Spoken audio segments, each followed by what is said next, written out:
Allemagne, 1933. La République de Weimar agonise sous le poids de la Grande Dépression, l'humiliation du traité de Versailles et une polarisation politique qui a transformé les rues en champs de bataille entre communistes et fascistes. Adolf Hitler arrive au pouvoir le 30 janvier de cette année-là et, en l'espace de quelques semaines, commence la construction d'un appareil répressif sans précédent dans l'histoire moderne. Au centre de cette machine, destinée à éliminer toute forme de dissidence politique, raciale ou sociale, se trouve la Geheime Staatspolizei, la police secrète de l'État. Le monde la connaîtra sous son sigle, la Gestapo. Son nom est devenu synonyme de terreur. Mais la terreur que la Gestapo sut inspirer ne dépendait pas uniquement de ses agents ni de ses prisons. Elle dépendait de quelque chose de bien plus sophistiqué et en un certain sens plus troublant, la capacité de faire en sorte que la peur soit administrée par la société elle-même. Pour comprendre pourquoi cette organisation occupe une place singulière dans l'histoire de la répression étatique, il est nécessaire de reconstruire son origine, sa structure, ses méthodes et l'écosystème social dans lequel elle a opéré pendant 12 ans. La Gestapo a existé entre 1933 et 1945. Durant cette période, elle a poursuivi, emprisonné, torturé et déporté des centaines de milliers de personnes. Elle fut l'instrument central de la politique de terreur du Troisième Reich sur le territoire allemand. Elle a collaboré étroitement avec les SS dans l'organisation de l'Holocauste. Elle fut déclarée organisation criminelle lors des procès de Nuremberg. Et pourtant, elle fut également une organisation chroniquement sous-effectif, bureaucratiquement imparfaite et dépendante de la coopération citoyenne pour accomplir une grande partie de son travail. Ce paradoxe, entre la terreur qu'elle produisit et les moyens relativement limités dont elle disposait, est ce qui rend son histoire si troublante. Les architectes de la terreur. L'Allemagne avait une longue tradition de surveillance politique avant l'existence de la Gestapo. Lors de la Révolution de 1848, le roi Louis Ier de Bavière avait déjà ordonné la surveillance des opposants dans les tavernes et les réunions publiques. Avec la création de l'Empire allemand en 1871, la Prusse, qui couvrait 60% du territoire allemand, disposait de sa propre police politique appelée Département 5 sous le commandement de Wilhelm Stieber. Stieber deviendrait l'espion en chef de Bismarck et poserait les bases d'une culture de renseignement intérieur qui perdurerait pendant des décennies. Lorsque la République de Weimar fut instaurée après la défaite de la Première Guerre mondiale, le nouveau gouvernement démocratique conserva la police politique prussienne, rebaptisée Département 1A, puis plus tard simplement Département 1. En 1930, elle comptait près de 1000 employés répartis dans les 44 districts administratifs de Prusse. Sa mission était d'observer, de prévenir et de poursuivre toute activité de nature politique menaçant l'État. Paradoxalement, parmi ses cibles se trouvait le parti nazi lui-même. Avant 1933, la police politique prussienne avait engagé pas moins de 40 000 procédures contre des membres du NSDAP pour des actes violents ou des menaces à l'ordre public. Tout changea le 30 janvier 1933. L'arrivée d'Hitler à la chancellerie transforma immédiatement la relation entre l'État et ses appareils de sécurité. Le contrôle de la police devint une priorité stratégique du nouveau régime, et les hommes qui luttèrent pour ce contrôle détermineraient le caractère définitif de ce qui serait bientôt appelé Gestapo. 4 figures furent décisives dans la création de la Gestapo: Hermann Göring et Rudolf Diels en Prusse, et Heinrich Himmler et Reinhard Heydrich en Bavière. Hermann Göring était en 1933 l'homme de confiance d'Hitler pour les affaires intérieures.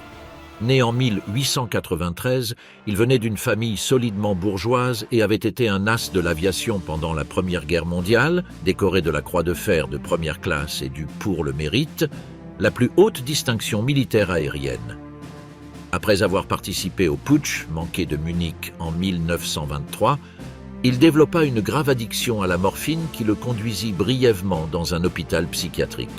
En 1932, il fut nommé commandant de toute la police prussienne, qui comptait 50 000 effectifs. Göring comprit dès le début que contrôler la police signifiait contrôler l'État, et il se hâta de la réformer selon les intérêts du parti. Son collaborateur immédiat fut Rudolf Diels, chef de la police politique prussienne. Diels était un fonctionnaire civil expérimenté, rusé et dépourvu de scrupules idéologiques, capable de servir la démocratie weimarienne et le nazisme avec la même efficacité bureaucratique. C'est lui qui trouva à la Gestapo son quartier général définitif, le numéro 8 de la Prinz Albrecht Straße à Berlin, qui deviendrait l'un des bâtiments les plus redoutés d'Europe. Diels décrivit plus tard, dans son témoignage au procès de Nuremberg, la brutalité des premiers mois de la prise de pouvoir. Les communistes étaient exécutés par divers groupes du parti, notamment les SA. Les méthodes employées étaient les suivantes. Des êtres humains, privés de liberté, étaient soumis à de graves mauvais traitements physiques ou assassinés. Ces détentions illégales avaient lieu dans des casernes, d'anciennes baraques militaires et des forteresses qui seraient plus tard connues sous le nom de camps de concentration. Les assassinats étaient camouflés par des phrases telles que « abattu en tentant de s'échapper » ou « résistance à l'arrestation ». Diel estima qu'environ 40 000 personnes furent placées en détention préventive au cours de l'année 1933. En Bavière, entre-temps, Heinrich Himmler construisait son propre empire. Né à Munich en 1900 dans une famille catholique conservatrice, Himmler avait travaillé comme vendeur de brosses et comme agriculteur avant d'entrer en politique nazie. En 1929, il prit le commandement des SS, la garde d'élite personnelle d'Hitler, et commença à les transformer en une organisation policière de portée nationale. Son principal instrument serait Reinhard Heydrich, recruté en 1931. Heydrich était, à tous égards, une figure extraordinairement dangereuse. Né en 1904 dans une famille musicale de classe moyenne, il avait été officier de marine jusqu'à son expulsion à la suite d'un scandale sentimental en 1931. Grand, athlétique, blond, polyglotte et doté d'une intelligence froide et analytique, Himmler le décrivit comme le type idéal d'officier des SS, énergique, loyal, efficace et totalement impitoyable. En 1932, Himmler et Heydrich transformèrent la section de renseignement des SS en service de sécurité, le SD, une organisation proactive destinée à identifier, suivre et éliminer les ennemis politiques et raciaux du mouvement nazi. Heydrich combinait des talents apparemment incompatibles. Il était violoniste amateur de niveau considérable et escrimeur d'élite, champion d'escrime. Il était capable de mener des interrogatoires avec un sang-froid clinique et d'assister ensuite à des concerts de musique classique. Son surnom parmi ses collègues était le « bourreau blond ». Il fut l'architecte de la solution finale. En janvier 1942, il présida la conférence de Wannsee, la réunion où les hauts fonctionnaires du régime coordonnèrent les détails administratifs de l'extermination systématique des Juifs européens. Il mourut le 4 juin 1942, quelques jours après qu'un commando tchécoslovaque formé par les Britanniques eut lancé des grenades contre son véhicule décapotable dans la banlieue de Prague.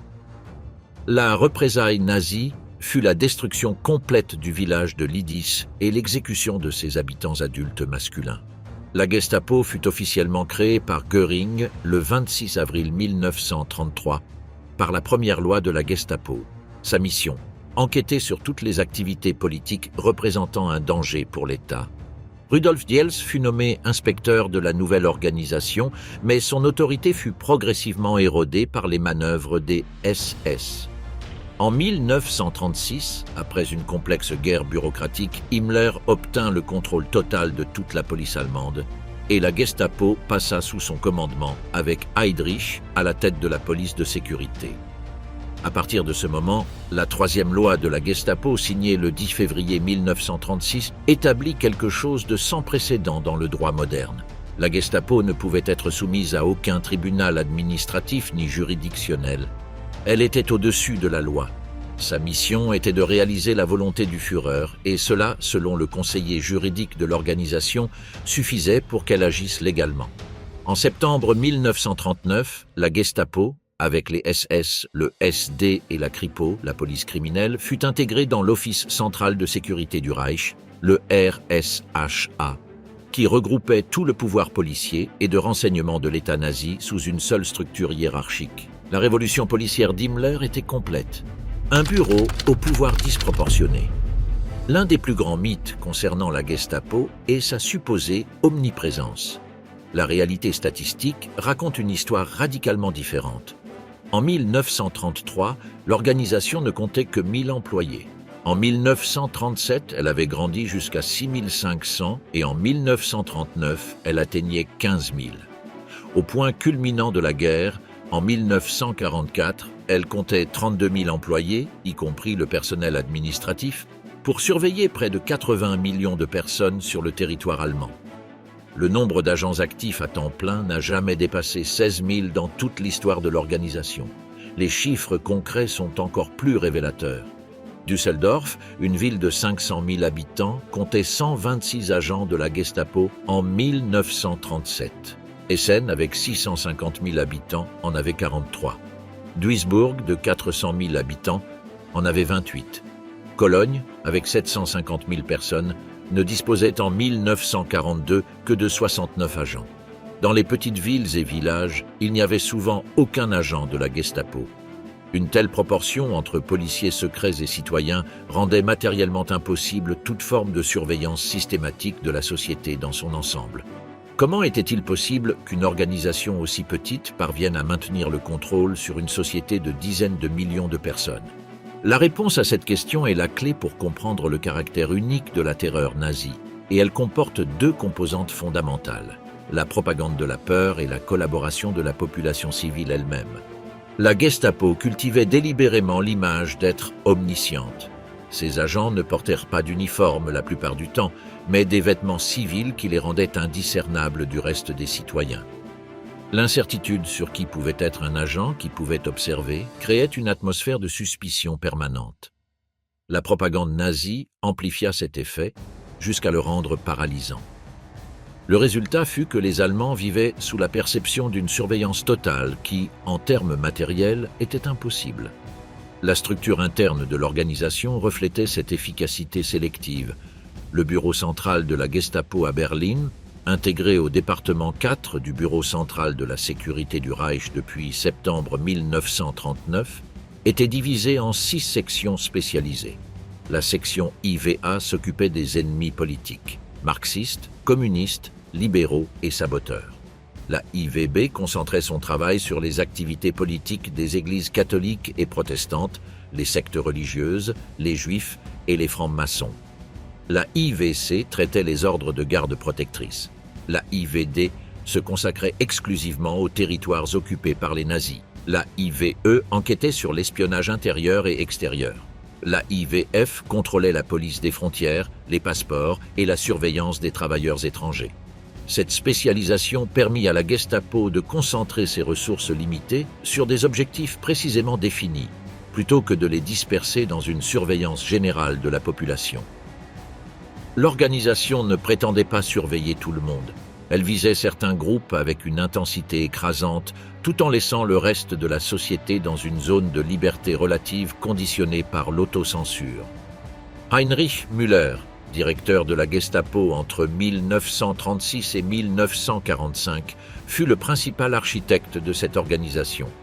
Né à Munich en 1900, fils d'un policier issu de la classe ouvrière, Müller n'était pas un idéologue nazi. Il n'adhéra au parti qu'en 1939 et uniquement pour des raisons de carrière. Il était avant tout un fonctionnaire extraordinairement compétent, un détective talentueux qui avait passé par la police bavaroise et celle de la République de Weimar. C'est cette compétence technique et non la conviction idéologique qui le mena au sommet. Müller découvrit que le renseignement britannique était derrière l'assassinat d'Heydrich en 1942 et démantela le réseau d'espionnage socialiste connu sous le nom d'Orchestre Rouge. Sa signature figure sur des centaines de documents de la Gestapo, approuvant ou modifiant les décisions de ses subordonnés avec la froide précision d'un comptable. Il déjeunait régulièrement à l'hôtel Adlon, près de la porte de Brandebourg à Berlin, avec Heydrich et d'autres hauts fonctionnaires de l'organisation. Rudolf Hess déclara lors des procès de Nuremberg que Müller était, en réalité, un conservateur nationaliste qui aurait appliqué ses méthodes contre tout ennemi de l'État que ses supérieurs lui auraient désigné. Les autres hauts responsables de l'organisation avaient des profils similaires. La plupart étaient entrés dans la police criminelle pendant la République de Weimar, bien avant l'arrivée d'Hitler au pouvoir. Ils étaient avocats, économistes et détectives de carrière, non des fanatiques du parti. Joseph Vogt, chef de la section 1A entre 1940 et 1942, avait étudié l'économie à l'université et travaillé au département des homicides de la police criminelle avant de rejoindre la Gestapo. Kurt Lindau, son successeur, était diplômé en droit et en économie. Rudolf Braschwitz, un autre agent clé de la même section, avait commencé sa carrière comme dentiste avant de rejoindre la police politique. Reinhold Heller, expert en communisme, avait échoué à son diplôme en droit mais accumulait des décennies d'expérience dans la surveillance de groupes radicaux. Le fonctionnement quotidien des bureaux de la Gestapo dépendait en grande partie d'un système de fiches index classant les suspects en 3 catégories. Le groupe A comprenait les ennemis de l'État les plus dangereux, identifiés par une marque rouge sur leurs fiches. Le groupe A2, marqué en bleu, incluait des individus qui seraient arrêtés en cas de guerre. Le groupe A3, sans marque spécifique, regroupait un mélange de personnes classées comme politiquement dangereuses mais non prioritaires. Une équipe croissante d'employés administratifs se chargeait de mettre à jour ces fiches et dossiers en permanence. Les bureaux locaux disposaient également de sections spécialisées. Une pour les opposants politiques, une autre pour les organismes religieux et sectes, et une section juive dédiée spécifiquement à ce groupe. Cette circonstance nuance profondément l'image de la Gestapo comme une organisation de brutes idéologiques. Elle était, en son cœur bureaucratique, une institution de fonctionnaires technocrates qui appliquaient leur efficacité professionnelle à des fins criminelles d'État. Les jeunes universitaires titulaires de doctorats en droit qui peuplaient les rangs supérieurs de l'organisation avaient été formés à la pensée analytique, à la gestion des dossiers et au raisonnement juridique. Ces compétences, mises au service d'un État sans limite légale, produisaient des résultats qu'aucun ruffian idéologique n'aurait pu obtenir. Quand la société se surveille elle-même, si la Gestapo était trop petite pour tout surveiller, qui surveillait alors ? La réponse est celle qui a le plus perturbé les historiens lorsqu'ils ont commencé à étudier les archives, la société allemande elle-même. L'historien allemand Reinhard Mann fut le premier à analyser systématiquement les archives de la Gestapo de Düsseldorf, où 73 000 dossiers avaient survécu après la guerre. Ses conclusions, ainsi que celles de l'historien américain Robert Gelatelli dans une étude indépendante sur la région de Würzburg, coïncidaient sur un point central. La majorité des enquêtes de la Gestapo ne commençaient pas par des activités de renseignement propres à l'organisation, mais par des dénonciations émanant de citoyens ordinaires. Gelatli calcula que 57% de tous les cas qu'il examina avaient été initiés par une dénonciation publique. Les motivations des dénonciateurs étaient aussi variées que la société elle-même. Certaines dénonciations répondaient à une conviction idéologique véritable, des citoyens qui croyaient au projet nazi et considéraient comme leur devoir de signaler des comportements déloyaux. D'autres, en revanche, répondaient à des motivations absolument privées. Querelles de voisinage, disputes pour des héritages, jalousies entre collègues, vengeance sentimentale. La machine de l'État totalitaire fut, dans de nombreux cas, instrumentalisée pour résoudre des conflits personnels qui n'avaient rien à voir avec la politique. Un cas documenté illustre cette mécanique avec précision.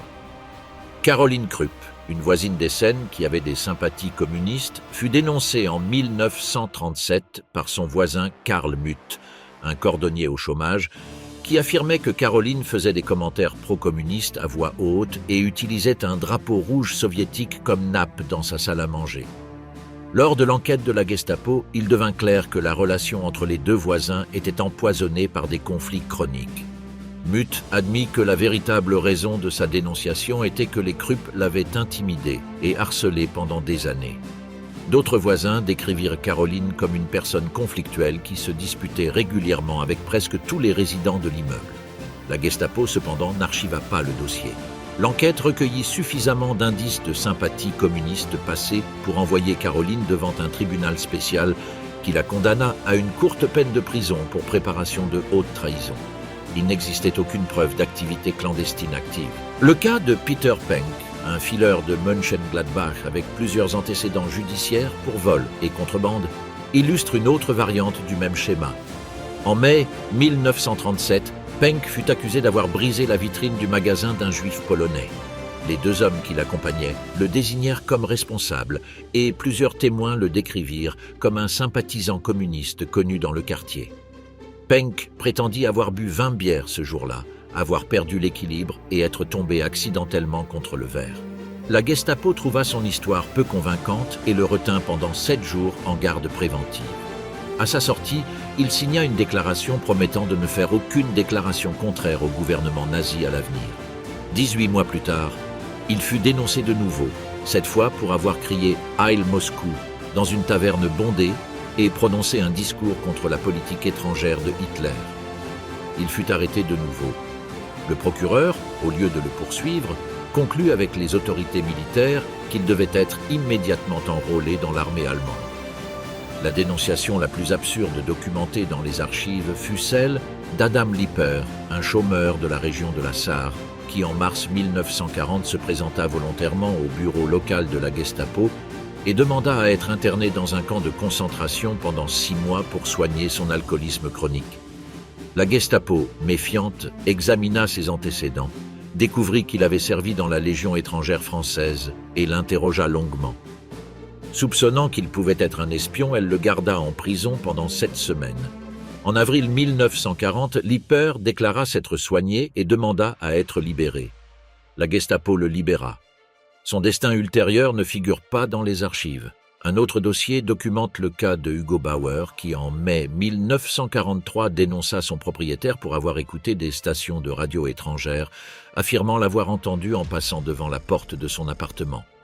La Gestapo estima que la dénonciation était motivée par des raisons personnelles et, dans un tournant qui révèle la complexité du système, déclara le dénonciateur lui-même Bauer comme un parasite de la communauté nationale et l'envoya au camp de concentration de Sachsenhausen. Cet épisode montre que la Gestapo n'était pas une machine aveugle qui traitait toutes les dénonciations de manière mécanique. Ses agents évaluaient la crédibilité des informateurs, examinaient les dossiers antérieurs, interrogeaient des témoins et, dans de nombreux cas, déterminaient qu'une accusation était sans fondement. Une étude des cas de dénonciation dans la région de Würzburg a révélé que seulement 20% de ces cas arrivaient devant les tribunaux et que 75% de ceux qui arrivaient ne se terminaient pas par une condamnation. Les autorités nazies finirent par reconnaître que les dénonciations fausses posaient problème. Une lettre du ministère de la Justice de Berlin du 1er août 1943 indiquait que le dénonciateur est, selon un vieux dicton, le plus grand scélérat du pays, ce qui est particulièrement vrai pour ceux qui sciemment dénoncent faussement un concitoyen pour lui causer des ennuis. La conséquence la plus profonde du système de dénonciation ne fut pas le nombre de personnes arrêtées, mais le climat social qu'il produisit. La terreur de la Gestapo ne résidait pas seulement dans ses prisons ou dans ses techniques d'interrogatoire. Elle résidait dans la certitude ou le soupçon que n'importe quelle personne, le voisin, le collègue de travail, le membre de la famille, pouvait être en train d'observer. Cette incertitude transforma la vie quotidienne en un exercice permanent d'autocensure. Les plaisanteries critiques envers le régime, les doutes exprimés à voix haute, les commentaires défaitistes, tout pouvait finir dans un dossier. Les archives même de la Gestapo enregistrent la chute dramatique des dénonciations dans les tavernes entre 1933 et 1939. Si en 1933, 75% des cas à Augsbourg commençaient par une dénonciation dans un bar, en 1939, ce pourcentage était tombé à 10. Les Allemands avaient appris à se taire. L'administration de la terreur. La Gestapo disposait d'un large éventail de méthodes pour obtenir des aveux et des noms de complices. L'instrument le plus immédiat était la détention préventive, l'euphémisme bureaucratique désignant l'emprisonnement sans accusation, sans procès et sans durée définie. Le terme, en allemand Schutzhaft, était une perversion linguistique délibérée. La détention préventive ne protégeait pas le détenu, mais l'État, de la présence du détenu. Une personne pouvait être envoyée dans un camp de concentration sur la base d'un ordre de détention préventive signé par un fonctionnaire de la Gestapo, sans intervention d'aucun tribunal. Le mécanisme devenait encore plus sinistre parce que le détenu lui-même devait signer un document déclarant son désir d'être privé de liberté. Cette signature, obtenue habituellement par coercition physique ou psychologique, servait de couverture légale pour une détention arbitraire. La personne incarcérée n'avait pas d'accusation formelle, ne bénéficiait pas d'un procès et ne savait pas quand ou si elle serait libérée. Les archives de la Gestapo contiennent des lettres déchirantes de prisonniers ayant passé des mois ou des années dans des camps de concentration sans que personne ne leur explique pourquoi. Franziska, une petite délinquante condamnée pour vol mineur, écrivait depuis la prison. « Je suis complètement amère ici assise, sans savoir pourquoi ni combien de temps. Je vais perdre la raison si cela continue. C'est un suicide lent. » Les méthodes d'interrogatoire de la Gestapo étaient dans de nombreux cas explicitement physiques. L'organisation a développé ce qu'elle appelait des techniques d'interrogatoire renforcées, un euphémisme pour désigner les passages à tabac systématiques, la privation de sommeil, les postures forcées et d'autres méthodes de torture laissant peu de traces visibles. Ces méthodes apparaissent rarement dans les dossiers formels de la Gestapo, conçus pour présenter une image de légalité bureaucratique, mais abondent dans les témoignages de survivants et dans les registres des procès d'après-guerre.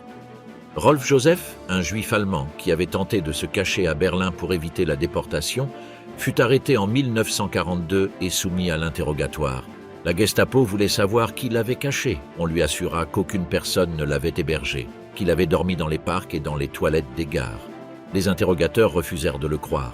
Ils l'emmenèrent dans un sous-sol, lui attachèrent les mains et les pieds, le maintinrent sur une caisse en bois et lui administrèrent 25 coups de fouet sur les fesses nues. Ils lui ordonnèrent de compter chaque coup à voix haute. Des témoignages similaires apparaissent de façon récurrente dans les archives historiques. La citoyenne polonaise Anna Superska déclara le 9 juillet 1946 devant la commission d'enquête sur les crimes allemands en Pologne qu'en 1940, 9 agents de la Gestapo vêtus de noir avaient fait irruption dans sa maison la nuit, ordonné à elle et à son mari de s'habiller devant eux et demandé s'ils connaissaient un homme blond et grand. Lorsque tous deux répondirent par la négative, ils la frappèrent au visage et battirent son mari au sol. Le couple fut séparé et envoyé dans différents centres de détention, où les passages à tabac continuèrent pendant des semaines.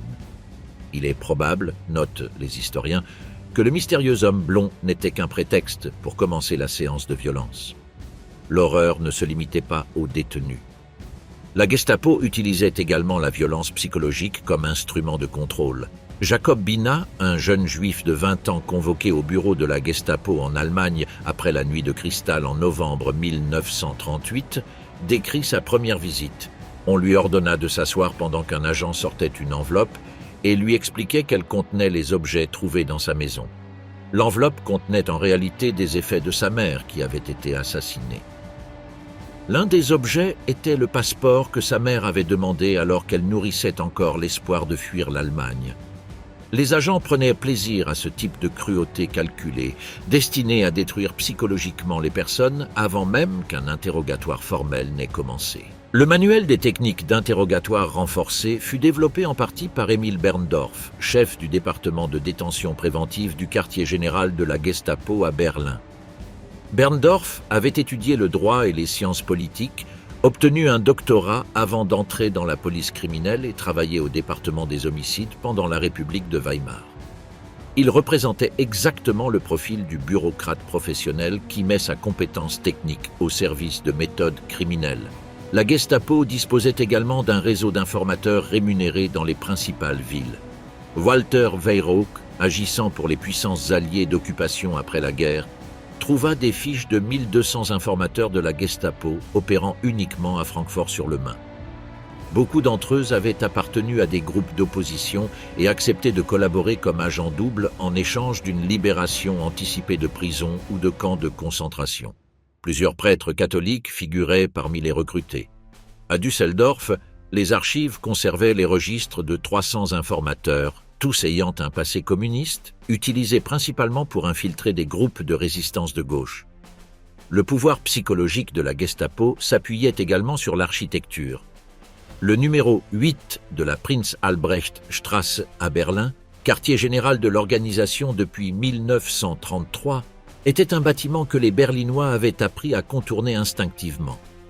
Les bureaux régionaux de la Gestapo dans chaque ville reproduisaient cette géographie de la peur à une échelle locale, des bâtiments ordinaires, sans signes extérieurs remarquables, vers lesquels les personnes pouvaient être conduites sans que leurs voisins sachent exactement ce qui se passait à l'intérieur.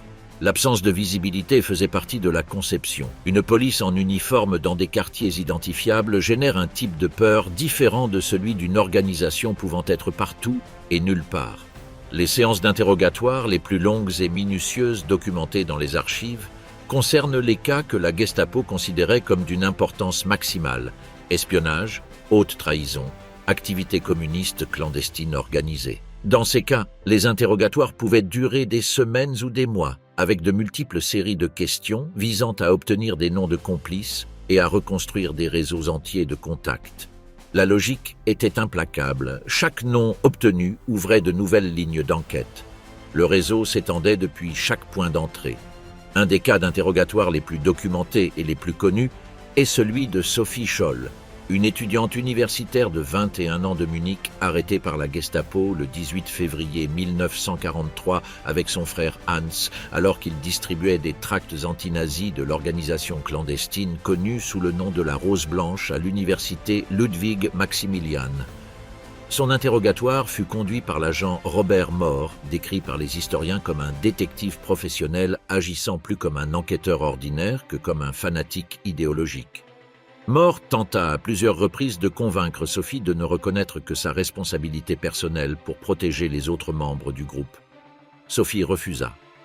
4 jours après son arrestation, le 22 février 1943, elle fut jugée au tribunal du peuple, condamnée à mort et guillotinée le jour même avec son frère et un autre membre du groupe, Christoph Probst. L'ensemble du processus, de l'arrestation à l'exécution, dura 4 jours. Le cas de Sophie Scholl illustre un aspect du fonctionnement de la Gestapo que les études statistiques tendent à obscurcir. Lorsque l'organisation considérait qu'un cas était d'importance politique suffisante, l'efficacité du processus était impitoyable. Il n'y avait ni retard bureaucratique, ni présomption d'innocence, ni séparation entre l'enquête policière et le verdict judiciaire. L'appareil complet, de l'agent interrogateur au juge prononçant la peine capitale, fonctionnait comme une chaîne de transmission d'une volonté politique unique. Sans Dieu, la persécution religieuse. L'une des premières lignes de confrontation de la Gestapo concernait les institutions religieuses. Le nazisme était, dans son essence, une vision du monde qui rivalisait avec le christianisme pour obtenir la loyauté absolue du citoyen. Et les dirigeants religieux, qui refusaient de subordonner leur foi à l'idéologie du parti, étaient perçus comme des ennemis de l'État. Le cas du pasteur protestant Paul Schneider illustre cette dynamique avec précision. Né en 1897 en Rhénanie, Schneider commença à critiquer publiquement Ernst Röhm, le chef des SA, depuis la chaire en octobre 1933, à peine quelques mois après l'arrivée d'Hitler au pouvoir. Ces commentaires furent signalés aux autorités ecclésiastiques. L'évêque de Rhénanie, aligné avec le mouvement des chrétiens allemands qui soutenaient le régime, lui ordonna de cesser. Schneider refusa. En juin 1934, il fut arrêté pour la première fois. Entre 1935 et 1936, il fut dénoncé à la Gestapo à 12 reprises différentes pour avoir fait des commentaires anti-nazis. En 1937, la Gestapo lui interdit de vivre ou de prêcher dans toute la région de Rhénanie. En défi ouvert à cet ordre d'exil interne, Schneider retourna dans sa paroisse et continua à prêcher. Il fut arrêté en octobre 1937 et envoyé à la prison de Coblence. En novembre 1938, il fut transféré au camp de concentration de Buchenwald. Là, il récitait des passages de la Bible à haute voix depuis la fenêtre de sa cellule chaque nuit, ce qui lui valut des tortures périodiques de la part des gardes SS. Le commandant du camp, Karl Otto Koch, tenta de le libérer à condition qu'il signe une déclaration promettant de ne jamais revenir à sa paroisse. Schneider refusa. Le 18 juillet 1939, il fut assassiné dans l'infirmerie du camp par 5 injections létales d'estrophantine. Sa famille ne put ouvrir le cercueil car l'état de son cadavre l'en empêchait. Paul Schneider fut le premier pasteur évangélique assassiné pour avoir défié le régime nazi sur le plan religieux. Les témoins de Jéhovah subirent une persécution particulièrement systématique. Leur refus de rendre le salut nazi, de s'enrôler dans l'armée ou de reconnaître la primauté de l'État sur leur foi fit d'eux des cibles de la Gestapo dès les premières années du régime. Des milliers d'entre eux furent envoyés dans des camps de concentration où beaucoup moururent. Contrairement à d'autres victimes, dans les camps, Ils étaient identifiés par un triangle violet sur leurs uniformes et on leur proposait parfois d'être libérés s'ils signaient une déclaration renonçant à leur foi. La majorité refusa. La persécution des communistes fut également méthodique. Les dossiers des archives de Düsseldorf enregistrent l'effondrement progressif de la résistance communiste sous la pression de la Gestapo. En 1933, lorsque Hitler arriva au pouvoir, le Parti communiste allemand comptait 360 000 membres. Pour 1935, sur les 422 cadres clés du parti à Düsseldorf, 219 étaient en prison, 125 avaient fui à l'exil, 24 avaient été assassinés et 42 avaient quitté le parti. Seuls 12 restaient actifs. Les arrestations de communistes dans toute l'Allemagne passèrent de 11 678 en 1936 à 3 800 en 1938, non pas parce que la Gestapo avait réduit sa surveillance, mais parce que la résistance avait été pratiquement liquidée. Les rares qui continuaient à être actifs adoptaient des formes de résistance de plus en plus individuelles et symboliques.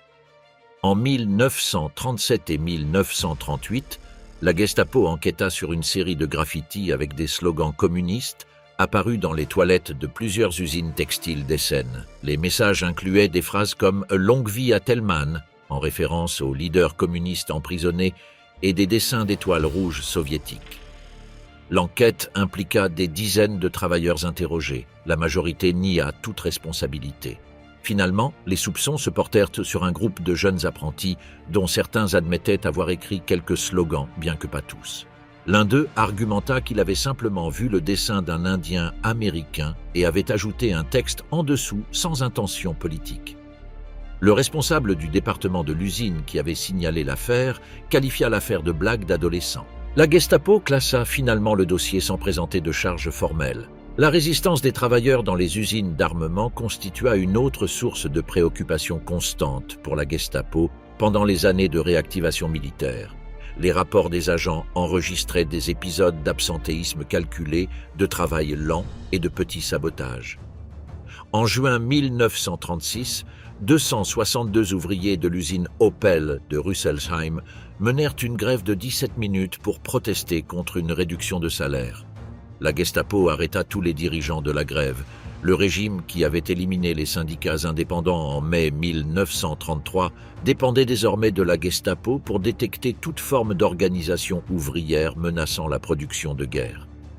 À Düsseldorf, un rapport de la Gestapo de 1937 avertissait qu'après les réunions du Front du Travail, l'atmosphère de mécontentement parmi les ouvriers était palpable dans les discussions ultérieures, et que certains travailleurs répondaient au salut nazi uniquement pour que l'acte se termine, et non par conviction.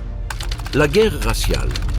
Au milieu des années 30, la mission de la Gestapo s'est étendue à ce que le régime appelait une guerre raciale contre les soi-disant ennemis biologiques du peuple allemand. En 1937, Reinhard Heydrich définissait la fonction combinée de la Gestapo et de la Kripo en des termes explicitement raciaux. La responsabilité globale de la police de sécurité était de sauvegarder le peuple allemand en tant qu'être total, sa force vitale et ses institutions face à toute forme de destruction ou de désintégration. La catégorie des asociaux était délibérément élastique.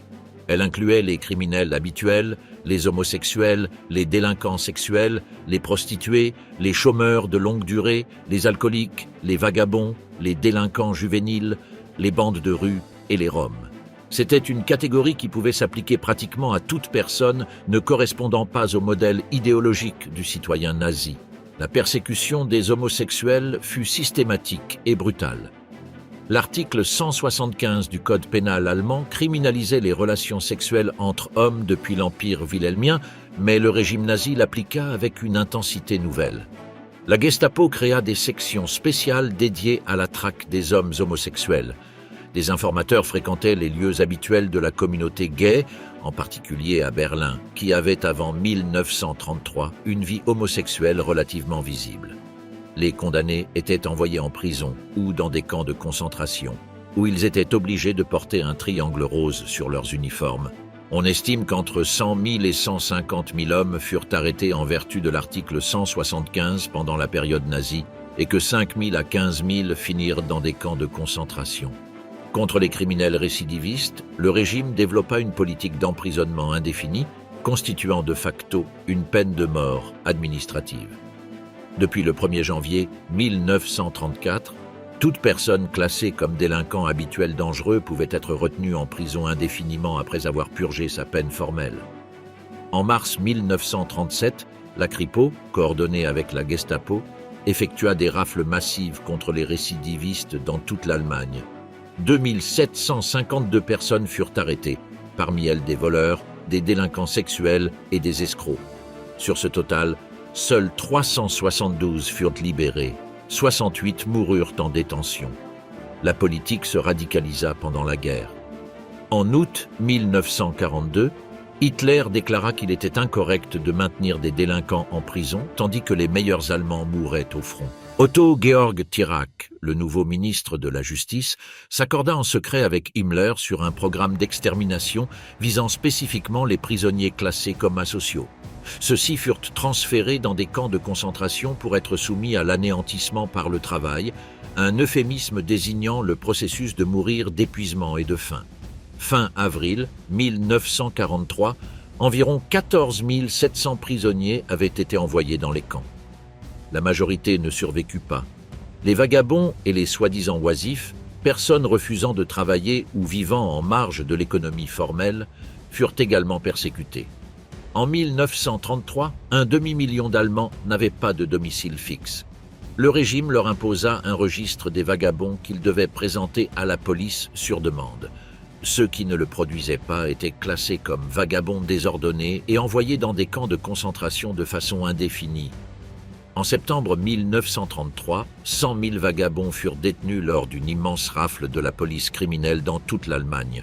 L'eugénisme fournit au régime la couverture pseudo-scientifique nécessaire à la stérilisation forcée de centaines de milliers de personnes classées comme biologiquement inférieures. Depuis le 1er janvier 1934, la loi pour la prévention de la descendance atteinte de maladies héréditaires permit la stérilisation obligatoire des personnes diagnostiquées avec schizophrénie, épilepsie, déficience mentale congénitale, cécité héréditaire, surdité héréditaire, alcoolisme chronique et d'autres catégories également vagues. 220 tribunaux de santé héréditaire furent créés pour administrer le système. Les appels devaient être résolus en un mois. Les estimations du nombre total de personnes stérilisées dans l'Allemagne nazie entre 1933 et 1945 oscillent entre 350 000 et 400 000. Environ 5 000 femmes moururent des suites de complications post-opératoires liées aux ligatures des trompes. Les Roms, désignés par le régime par le terme péjoratif de Zigeuner, subirent une persécution combinant les méthodes de la Gestapo avec celles de la Kripo. Depuis 1936, la Gestapo établit des registres de Roms sur tout le territoire allemand. Pendant la guerre, ils furent massivement déportés dans les camps de concentration et d'extermination. Le décret de Heinrich Himmler de décembre 1942 ordonna la déportation de tous les Roms au camp d'Auschwitz-Birkenau, où ils furent internés dans un secteur spécifique connu sous le nom de Zigeunerlager. Le nombre de Roms assassinés par le régime nazi, ce qu'ils appellent le Porajmos ou le Samudaripen, est estimé entre 250 000 et 500 000 personnes, bien que les chiffres réels soient difficiles à préciser en raison du niveau de destruction documentaire. La persécution des asociaux fut à bien des égards un essai à échelle réduite des techniques que le régime appliquerait ensuite à échelle industrielle lors de l'Holocauste. Classification bureaucratique, enregistrement systématique, privation progressive de droits, déportation et extermination. L'appareil de la Gestapo, de la Kripo et des SS fonctionnait comme un système intégré dans lequel chaque institution apportait sa spécialité à un processus commun d'élimination de ceux considérés comme ennemis biologiques du peuple. La persécution des Juifs, du harcèlement à l'extermination. La persécution des Juifs fut le processus par lequel la Gestapo démontra sa capacité à adapter ses méthodes aux différentes phases de radicalisation du régime jusqu'à devenir l'instrument logistique du génocide. Cette transformation suivit une escalade progressive qui commença par la discrimination légale, passa par l'exclusion sociale systématique et culmina dans la déportation massive et l'extermination. La vie quotidienne des Juifs allemands dans les années immédiatement postérieures à 1933 était marquée par une accumulation d'humiliations et de restrictions qui s'approfondissaient chaque année. Beaucoup tentaient de garder l'espoir que la persécution n'était que temporaire. Klaus Moser, qui vécut à Berlin jusqu'à ce que sa famille émigre en Grande-Bretagne en 1936, s'en souviendrait des décennies plus tard. En passant devant les magasins, il voyait des panneaux disant « Juifs, n'achetez pas ici ». Ces hommes en chemise brune étaient partout. Au début, il pensait que ce serait horrible, mais que dans 1 ou 2 ans, ces gens partiraient. Puis, être juif devint sa principale conscience et le sentiment du danger augmenta progressivement. Une fillette de 11 ans, nommée Cécile Hensel, qui avait été élevée dans la foi luthérienne par sa mère allemande, se souvient que lorsque les lois de Nuremberg lui expliquèrent sa nouvelle condition juridique, elle demanda à sa mère ce qu'était un métis. Sa mère répondit « C'est une personne qui ne rentre plus nulle part ». Quand elle apprit à l'école que son illustre ancêtre Moses Mendelssohn était juif, elle fut expulsée de la classe. Dans les premières années du nazisme, contrairement au mythe populaire, la Gestapo ne priorisait pas la persécution des juifs ordinaires qui respectaient les lois. Dans la ville de Krefeld, seulement 8 juifs furent arrêtés par la Gestapo durant toute l'année 1933 et 7 d'entre eux étaient des communistes actifs. Les juifs qui finissaient dans les dossiers de la Gestapo étaient principalement ceux qui répondaient publiquement aux insultes antisémites ou qui violaient les règles du nouvel ordre social. L'adoption des lois de Nuremberg, le 15 septembre 1935, transforma radicalement cette situation. Les lois privèrent les Juifs de la citoyenneté allemande, interdirent les mariages et les relations sexuelles entre Juifs et Allemands ariens et établirent une hiérarchie complexe des degrés d'ascendance juive déterminant les droits de chaque individu. Le crime de profanation raciale, le Rassenschande, criminalisa les relations intimes entre Juifs et non-Juifs et ouvrit un immense champ d'activité pour la Gestapo. De nombreux bureaux créèrent des sections spéciales dédiées à traquer ces cas. À Berlin, la Gestapo recruta des jeunes et des prostituées pour tendre des pièges à des hommes juifs et les compromettre dans des situations de nature sexuelle. Dans d'autres lieux, les agents surveillaient les couples suspects et effectuaient des descentes dans des domiciles privés pour surprendre les couples en flagrant délit.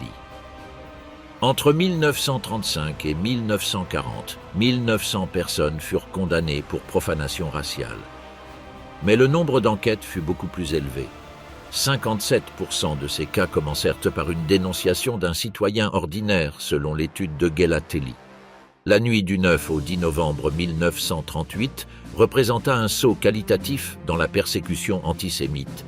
Herschel Greenspan, un jeune juif allemand de 17 ans vivant à Paris et ayant appris que ses parents avaient été déportés d'Allemagne vers la Pologne, entra dans l'ambassade allemande et tira sur le premier fonctionnaire qu'il rencontra, Ernst vom Rath, qui mourut 2 jours plus tard. La nouvelle fut utilisée par Joseph Goebbels pour déclencher une vague de violence organisée contre les Juifs de toute l'Allemagne, ce qui devint connu sous le nom de Nuit de Cristal ou Kristallnacht. Heinrich Müller, directeur de la Gestapo, envoya un mémorandum à tous les bureaux locaux à 11h55 le soir du 9 novembre avec des instructions précises, ne pas arrêter les incendies de synagogues ni les destructions de biens juifs, mais empêcher les pillages. Reinhard Heydrich compléta ses instructions dans un télégramme envoyé à 1h20 du matin. Les commerces et appartements des Juifs pouvaient être détruits, mais pas pillés. Il fallait arrêter autant de Juifs que les centres de détention pouvaient contenir, en particulier les riches. Ils devaient être envoyés dans des camps de concentration le plus rapidement possible. Le bilan de cette nuit fut dévastateur. 91 Juifs furent tués directement. 30 000 furent arrêtés et envoyés dans les camps de Dachau, Sachsenhausen et Buchenwald. Des centaines de synagogues furent incendiées. Des milliers de commerces juifs furent détruits. Le lendemain, le gouvernement nazi imposa à la communauté juive une amende d'1 milliard de marks comme sanction collective pour le meurtre de Vom Rath. La peine était à la charge des victimes. Après la Kristallnacht, la vie des Juifs en Allemagne entra dans une spirale de restrictions qui les excluait systématiquement de tous les aspects de l'existence sociale. En 1938, 75% des commerces juifs avaient été fermés ou transférés aux mains d'Ariens. On leur confisqua radios, téléphones et objets de valeur. Ils furent exclus des transports publics, des cinémas, des restaurants, des parcs et des piscines. Le 19 septembre 1941, tous les Juifs âgés de plus de 6 ans furent obligés de porter l'étoile de David jaune, avec le mot Jude en lettres noires cousues visiblement sur leurs vêtements. À partir du 13 mars 1942, chaque résidence juive devait afficher à son entrée une étoile en papier blanc. Les déportations massives commencèrent en octobre 1941. Plus de 100 000 Juifs furent transportés par train depuis l'Allemagne vers les ghettos de Łódź, Riga et Minsk et vers les camps d'extermination de Belzec et Auschwitz-Birkenau. La Gestapo fut responsable de l'organisation de tout le processus logistique. Ces officiers contactaient les dirigeants de la communauté juive locale et leur demandaient de préparer des listes de déportés. Chaque déporté recevait un avis, souvent avec à peine 2 jours d'avance, indiquant la date et l'heure auxquelles il devait se présenter. Il devait signer une déclaration reconnaissant qu'en tant que juif, il était un ennemi de l'État et que tous ses biens devenaient la propriété de l'État. À l'arrivée au point de concentration, les agents de la Gestapo examinaient les bagages et confisquaient argent et objets de valeur. Les témoins décrivaient des personnes poussées comme des animaux vers les trains en attente. Adolf Eichmann, chef de la section juive du quartier général de la Gestapo à Berlin, organisa la logistique du transport de tous les juifs européens vers les camps d'extermination pendant l'Holocauste.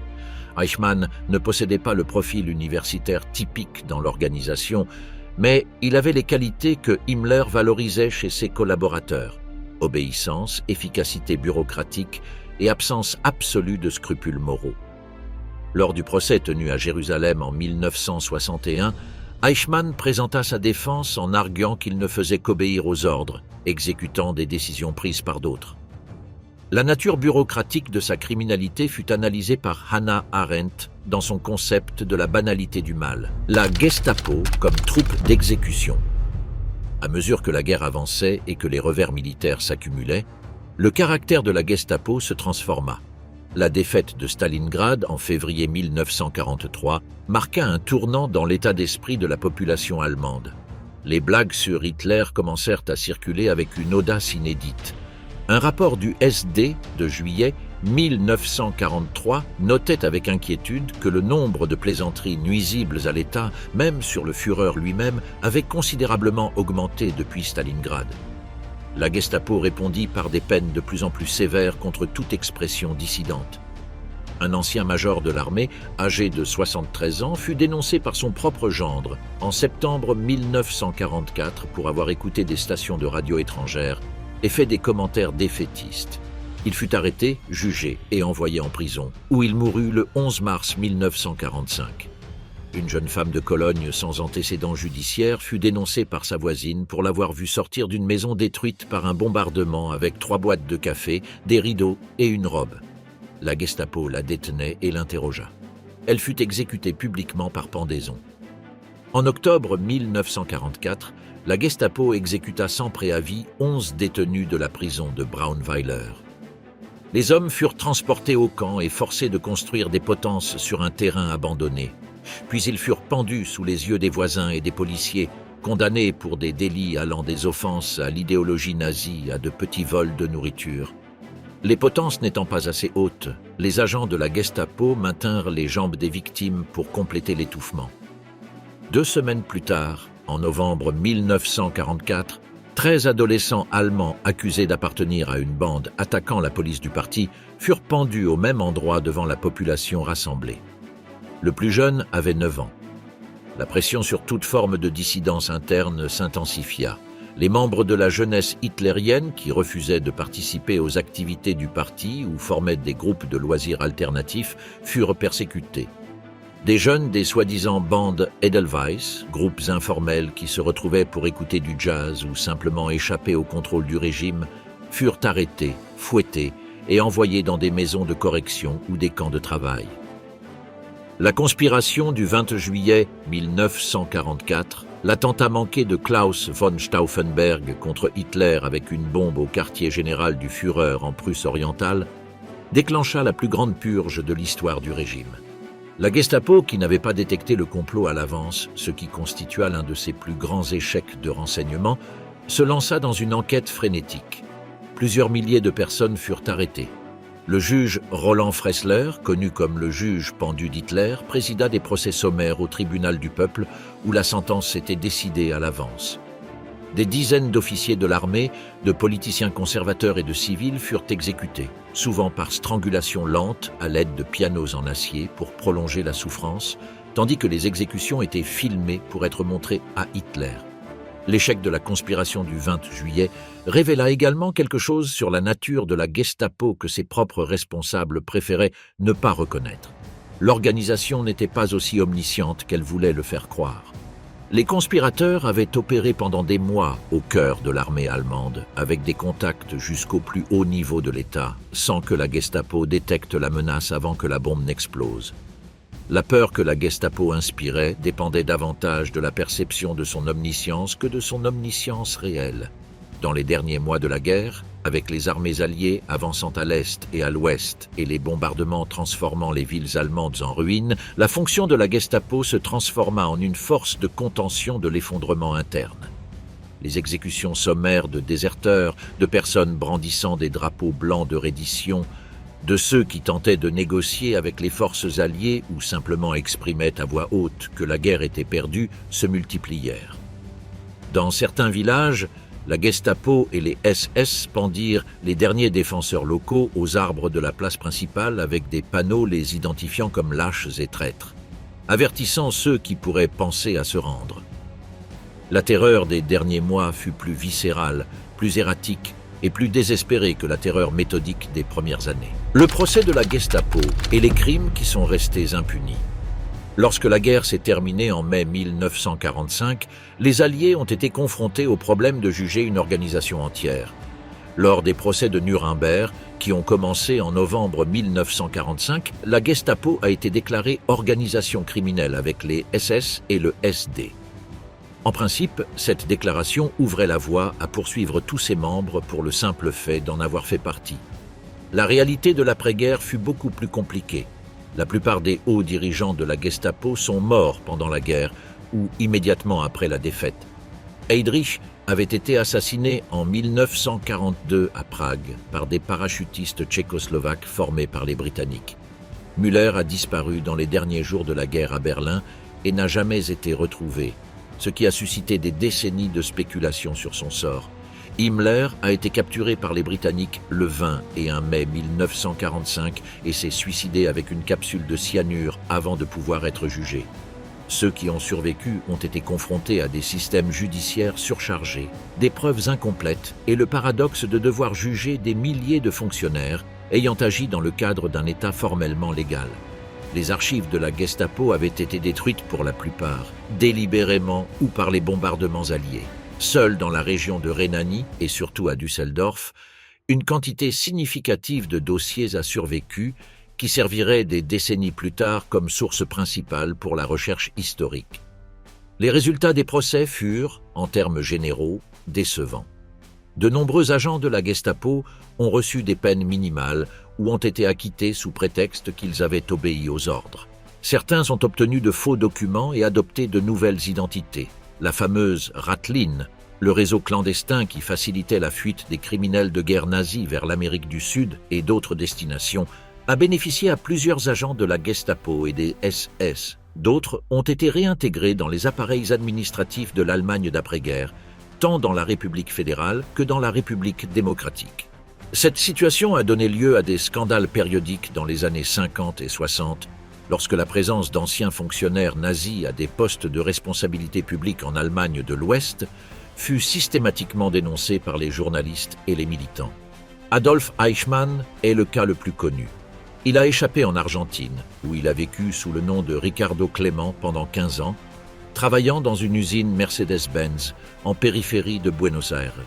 En 1960, le service de renseignement israélien Mossad l'a localisé grâce à la dénonciation d'un survivant de l'Holocauste et l'a enlevé lors d'une opération clandestine. Il a été conduit en Israël, jugé à Jérusalem en 1961 dans un procès qui a eu un retentissement mondial énorme, condamné à mort et exécuté le 31 mai 1962. C'est la seule exécution enregistrée dans l'histoire de l'État d'Israël. le procès d'Eichmann a eu des conséquences dépassant le cas particulier. La couverture journalistique, et en particulier le livre de Hannah Arendt sur le procès, ont introduit dans le débat public l'idée de la banalité du mal, la notion selon laquelle les pires crimes de l'histoire peuvent être commis non par des monstres sanguinaires, mais par des fonctionnaires compétents et obéissants qui isolent leur activité professionnelle de toute considération morale. Ce concept, appliqué à Eichmann, pouvait s'appliquer également à Heinrich Müller, à Emil Berndorf et à des dizaines d'autres hauts fonctionnaires de la Gestapo qui n'ont jamais tué personne de leurs propres mains, mais qui ont organisé, coordonné et administré l'extermination avec la même froideur qu'ils auraient géré n'importe quel autre dossier bureaucratique. Le procès judiciaire le plus étendu lié à la Gestapo fut le procès de Cologne en 1954, qui a enquêté sur les déportations de 11 500 juifs de la ville dans 18 transports commencés en octobre 1941. Le procès révéla les détails précis de la manière dont la Gestapo avait organisé chaque étape du processus. Les notifications, les points de concentration, les confiscations, l'embarquement dans les trains. Beaucoup des accusés ont affirmé qu'ils ne connaissaient pas la destination finale des déportés. Le tribunal a déterminé que cette ignorance, dans la plupart des cas, était improbable. L'héritage historique et les interprétations de l'horreur. Pendant des décennies après la guerre, l'image populaire de la Gestapo était celle d'une organisation omnipotente qui avait un agent à chaque coin de rue et qui maintenait sous surveillance constante chaque citoyen allemand. Cette image, renforcée par des décennies de romans, de films et de documentaires, répondait davantage à l'expérience subjective de la terreur qu'à la réalité organisationnelle de l'institution. Pour ceux qui ont vécu en Allemagne nazie, la sensation d'être surveillé était aussi réelle que toute surveillance concrète. Cette sensation, en elle-même, était le produit le plus efficace que la Gestapo ait jamais fabriqué. L'historiographie révisionniste, qui a commencé dans les années 1970, impulsée par des historiens allemands ayant eu accès aux archives de Düsseldorf, a transformé cette compréhension. Reinhard Mann, Robert Gellatley et Eric Johnson, entre autres, ont démontré que la Gestapo était une organisation remarquablement petite et peu dotée en ressources, dépendante en grande partie de la collaboration volontaire de la population pour identifier ses victimes. Cette conclusion eut des implications inconfortables. La terreur nazie n'a pas été imposée uniquement d'en haut par une police omniprésente, mais a été en partie produite d'en bas par une société qui choisissait, pour des raisons allant du fanatisme idéologique à l'opportunisme personnel, de collaborer avec elle. Le débat historiographique ne s'est pas épuisé avec cette correction. La dite interprétation révisionniste a elle-même été critiquée pour avoir suggéré implicitement que les Allemands ordinaires n'avaient pas de raison de craindre la Gestapo, puisque l'organisation poursuivait en principe seulement ceux que le régime définissait comme ennemis. Ce raisonnement ignore que les catégories d'ennemis étaient élastiques et en expansion constante, que la définition de qui méritait la persécution pouvait changer à tout moment, et que la Gestapo accumulait un pouvoir discrétionnaire énorme qu'elle exerçait avec une autonomie difficile à prévoir. Eric Johnson fut le plus insistant pour souligner que, bien que la Gestapo traitât les citoyens allemands ordinaires avec une modération relative, elle était une organisation active et proactive lorsqu'il s'agissait de ses objectifs définis et non simplement réactive.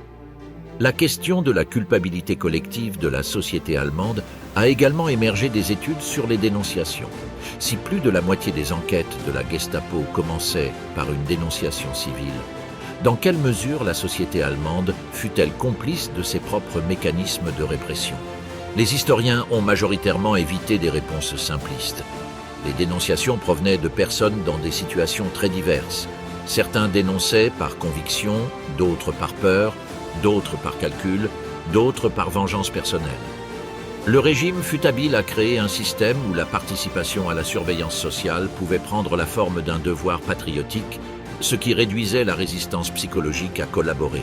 Cette conclusion ne minimise pas la responsabilité institutionnelle de la Gestapo. Ses agents ont torturé, déporté et assassiné. Ils ont organisé la logistique du génocide. Ils ont appliqué des méthodes d'interrogatoire conçues pour détruire physiquement et psychologiquement leurs victimes. La troisième loi de la Gestapo de 1936 qui la plaçait formellement au-dessus de tout contrôle judiciaire, fut une déclaration explicite que l'État nazi ne reconnaissait aucune limite à son pouvoir sur les individus. Dans cette absence de limite résidait la véritable source de sa terreur. La Gestapo fut si redoutée parce qu'elle n'avait jamais besoin d'être partout. Il suffisait que personne ne sache avec certitude où elle se trouvait. Son plus grand crime n'était aucun des actes concrets documentés dans les 73 000 dossiers de Düsseldorf, aussi atroces soient-ils. Son plus grand crime fut de transformer l'incertitude en tissu permanent de la vie quotidienne de millions de personnes pendant 12 ans.